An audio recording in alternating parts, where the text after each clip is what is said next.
বিড়াল হচ্ছে সবচেয়ে সুন্দর একটা প্রাণী। বিড়ালটা হচ্ছে আমাদের আবেগের জায়গা, ভালোবাসার জায়গা। নবীজির একটা বিড়াল ছিল, নাম হচ্ছে মোয়েজ্জা। নাম কি? মোয়েজ্জা। একটা হাদিসে এসে অবাক করা হাদিস। দেখেন, নবীজি একবার ঘরে প্রবেশ করলেন, নবীজির জামা রাখা আছে। হাদিসে এসেছে নবী যখন ঘরে প্রবেশ করলেন, দেখলেন জামার এক সাইডে ছোট্ট একটা বিড়াল আরামে ঘুমাচ্ছে। সুবহানাল্লাহ, ঘুমিয়ে আছে। নবী যখন আসলেন, তিনি চাইলে ডাকতে পারতেন যে বিড়াল ওঠো, আমার নামাজের সময় হয়ে গেছে, আমার জামা আমাকে দাও।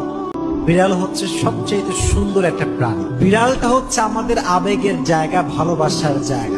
নবীজির একটা বিড়াল ছিল, নাম হচ্ছে মোয়েজ্জা। নাম কি? মোয়েজ্জা।